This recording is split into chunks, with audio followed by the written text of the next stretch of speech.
ఎందుకంటే గతంలో కూడా డిఎస్సి కూడా వేయాల్సి ఉంటే కాకపోతుందంటే వాళ్ళు నిరాశగానే బాధతోనే ఎగ్జామ్ రాస్తున్నటువంటి పరిస్థితి కనిపిస్తూ ఉంది. అయితే గ్రూప్ 2కు సంబంధించి 100% వాయిదా వేయాలని చెప్పేసి డిమాండ్ వస్తున్నటువంటి నేపథ్యంలో ప్రభుత్వం కూడా దానికి సానుకూలంగా ఉన్నట్టుగా కనిపిస్తూ ఉంది. 100% వాయిదా పడుతుంది, ఇంకా దాంట్లో ఏం తేడా లేదు. ఇక ఇది ఇట్లా ఉంటే కుక్కల దాడికి సంబంధించి అంటే కుక్కలు ఇష్టం వచ్చినట్టుగా దాడి చేస్తూ ఉన్నాయి. తర్వాత ఎక్కడికక్కడ కుక్కల నియంత్రణ అనేటువంటిది లేకుండా పోయింది. స్టెరిలైజేషన్ ఏదో చేస్తా అని చెప్తున్నారు, కానీ పూర్తి స్థాయిలో ఎందుకు నియంత్రించలేకపోతున్నారో సమాధానం చెప్పాలి అని చెప్పేసి రాష్ట్ర ప్రభుత్వాన్ని అటు జిహెచ్ఎంసీని హైకోర్టు ఆదేశించింది. పూర్తి వివరాలు తీసుకోండి, ఎట్లా నియంత్రిస్తారు, ఏం కథ, ఆ పిల్లలు చచ్చిపోతుంటే మీరు ఎట్లా చూసుకుంటారు ఊరుకుంటారని చెప్పేసి హైకోర్టు సీరియస్ అయింది. ఈ నేపథ్యంలో ఇక్కడ జిహెచ్ఎంసీ తర్వాత ఇక్కడ ప్రభుత్వం నుంచి నివేదికలు పంపాల్సి ఉంది. మరి ఏం చేస్తారో చూడాలి. ఇక జరుగుతున్నటువంటి పరిణామాలు ఇట్లా ఉంటే ఇక దేశవ్యాప్తంగా మొత్తం మీద జాతీయ రాజకీయాలు ఒక రకంగా, తర్వాత రాష్ట్రంలో ఇక కాకా కానీ తర్వాత ఇప్పుడు హరీష్ రావుకు చాలామంది ఏమంటున్నారంటే నేను ముఖ్యమంత్రి రేవంత్ రెడ్డి చెప్పిండు, నేను అంటే మనము వాళ్ళు చేస్తారా చేయరా కానీ మనం ఏం చేయమని చెప్పేసి ఏం డిమాండ్ చేయము. కాకపోతుందంటే మనము అంటే ఏదైతే హామీ ఇచ్చినామో అంటే ఇక్కడ రాహుల్ గాంధీ అధ్యక్షతన ఆ రోజు వరంగల్లో జరిగినటువంటి రైతు డిక్లరేషన్కి సంబంధించి ఎప్పుడైతే హామీ ఇచ్చినామో ఆ హామీని నెరవేర్చినాం.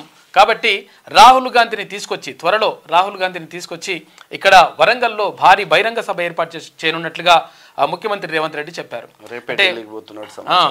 ఇక ఇక్కడ అది వ్యవసాయ శాఖ మంత్రి తుమ్మల నాగేశ్వరరావు కానీ తర్వాత ఉప ముఖ్యమంత్రి భట్టి విక్రమార్క కానీ మొత్తం కూడా అందరూ కూడా ఇక్కడ నిన్న గడ్డం ప్రసాద్ అంటే ఇక్కడ అసెంబ్లీ స్పీకర్ వీళ్ళందరూ కూడా కార్యక్రమంలో పాల్గొన్నారు.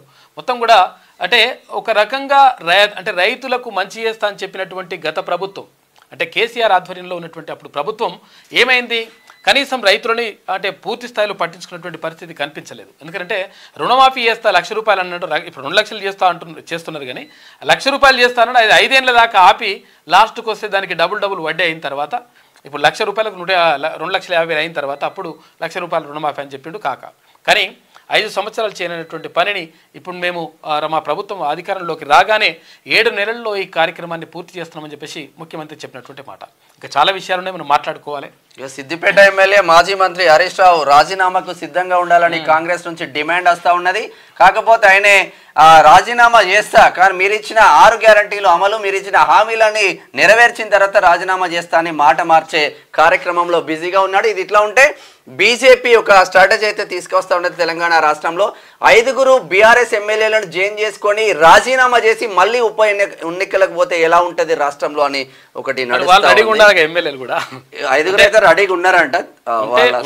ఉంటే పని చేస్తారు డెఫినెట్ గా, ఎందుకంటే అది చేయాల్సిన అవసరం కూడా ఉంది. ఎందుకంటే ఇక్కడ పార్టీ ఫిరాయింపులు కాకుండా తర్వాత ఇక్కడ నిజంగా ఫిరాయించిన తర్వాత వాళ్ళు రాజీనామా చేసేసి మళ్ళీ ఎన్నికలకు వెళ్తే అది కరెక్ట్గా ఉంటుంది. అది మంచి పద్ధతి వాస్తవంగా. సరే, వెలుగులో ఉన్న